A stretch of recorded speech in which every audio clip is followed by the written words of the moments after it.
I didn't get any coffee this morning either. Actually, it was just such a day as this that that last big snow goose incident occurred, where about a couple of thousand geese died because they went into the Berkeley pit. And they were seeking refuge from a snowstorm.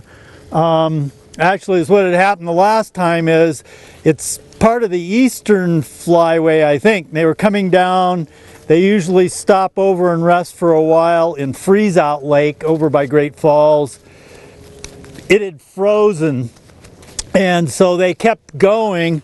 They crossed the Continental Divide. Interestingly enough, it was a huge flock of snow geese. It was so big that they found that they had tracked it on weather radar. So they know exactly where they went. And they came over the Continental Divide. They flew down the Clark Fork to about Missoula, and I don't know why, they turned around and came back here, and on that dark and snowy night, you could hear them in the air. It was a cacophony of geese. And they finally discovered the Berkeley Pit Lake and went down there to rest. And in the morning, early in the morning, MR employee went out and looked and went, oh shit, because it was the whole lake surface was almost white with them. There was I don't know, they don't know how many died, quite a few. It kind of instigated a better migratory bird mitigation program. They figured out that they really need to understand bird behavior, and that's been a big part of it. But outside of those perfect storms, because it's happened twice now, and both of them were these snowy events. Outside of that, they say they're about, I don't remember the exact number, but it's like 99% effective at getting migratory birds back off of the pit and out of there. Part of it is you just got to let them rest. These birds were exhausted, and I don't know, it probably would have happened. There's a guy, Gary Swant, he's a bird expert. They brought him in. He lives in Deer Lodge, so nearby, and he does a lot of work for ARCO. Now ARCO and MR, the mine here. And he's the one, so there's now miners over there that go to the bird shack, observation shack, and there's now on the wall all of these pictures of the different birds. So they're now getting pretty good at identifying what birds are down there and then what you're going to do for those specific birds. This is the diamond head frame. This is a Hoist Works.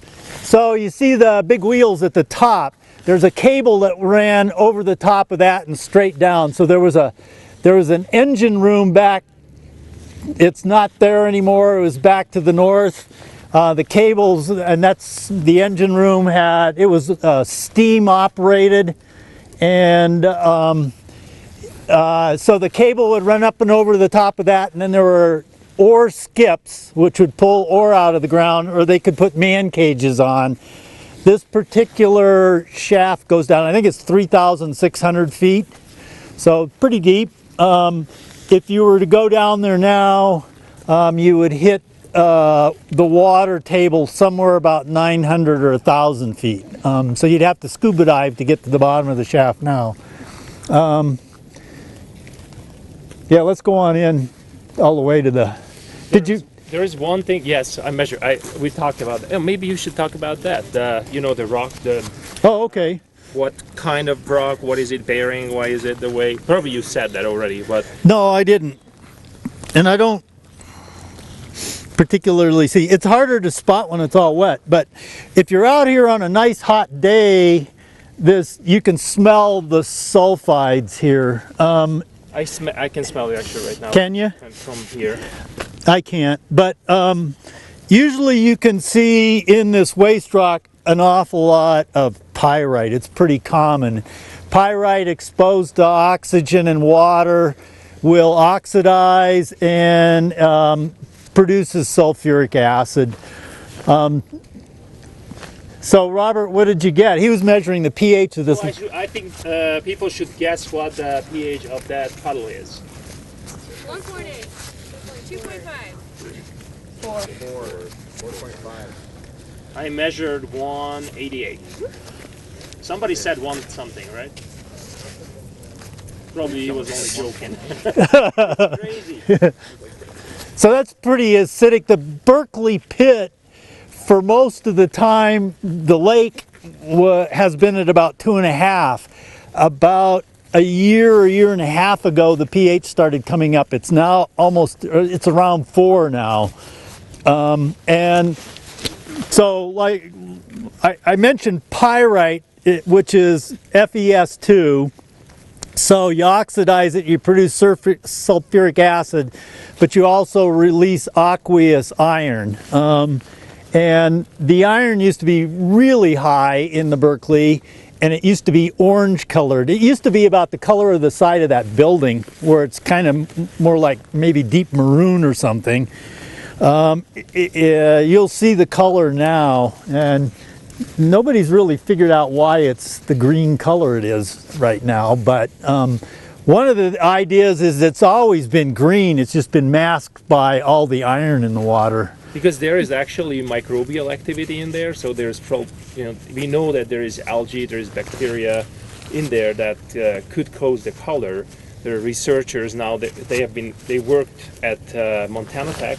They actually wanted to know what kind of different microbial activities then in there and what kind of different chemical compounds are all those microbes producing that could be maybe used in, for example, like cancer treatment or different kind of diseases and on antibiotics, because those creatures know something to actually live at these extremes. They are called extremophiles, like the creatures, they live in Yellowstone Park in the hot springs, but they are sometimes really high in arsenic or anything like that. In nature there are extremophiles, and probably these are the guys who, or their sisters or relatives, they live here. And if we think about like life on other planets or just on Mars, people are suspecting that there might be life. I'm suspecting there is some microbial life out there if there is water, and these extremophiles, they can easily do it out there too. So if they can live in conditions like this, the pit, and I'm sure there's something in that highly acidic water as well, so that might cause color changes. But photosynthesis can just bring all the green color. Blue algae and green algae do all that. Good. Did you bring the can along? What is that? Did you Yeah, bring that I can have it, along? yeah. Okay.